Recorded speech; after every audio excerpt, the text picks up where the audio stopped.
hay leng hai ma sanin kirnok tangai lo di kol ron an lima suy lung phang lo ten ma lang val rul tru nan re mel ma cheng rang en mu hung ru puyang suri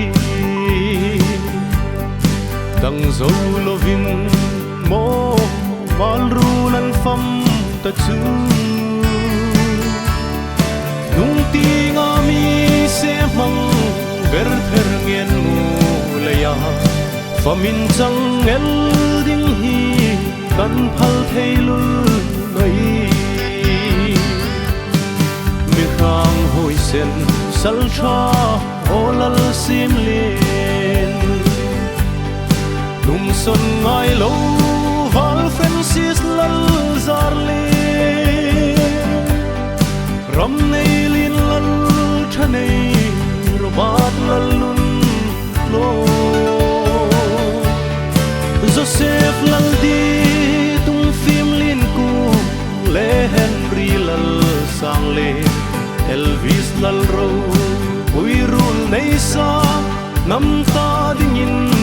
Marta rin chang tamo tung lu chan hil khom mo poi sak him him lovin an him na chu nol pu ang chawanga ne pin cheng rang le lai pui ri thum veng vumel kara lung phang lo ten sa pham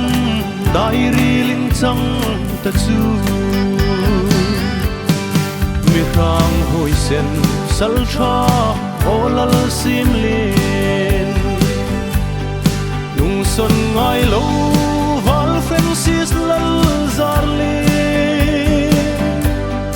ram nei lin lal thanei robat lal nun lo Joseph lal di tung phim lin ku le Henry lal sang le Elvis lal ro ui rul nei sa nam ta ding in Marta rin chang tamo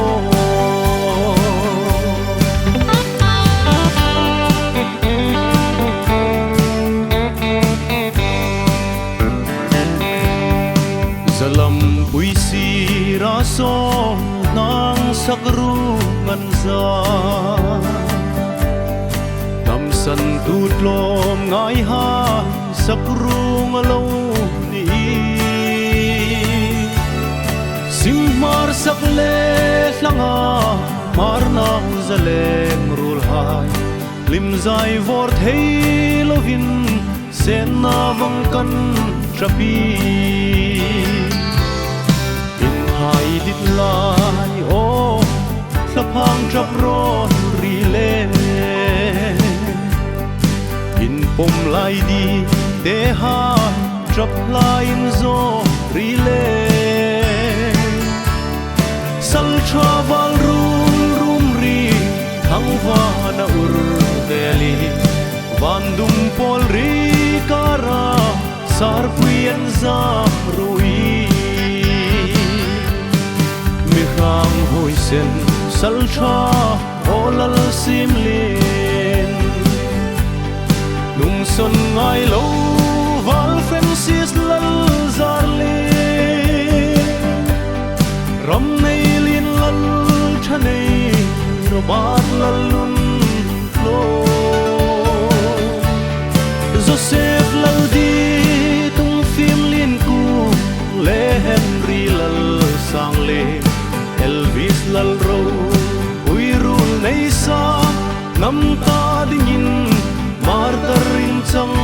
tamo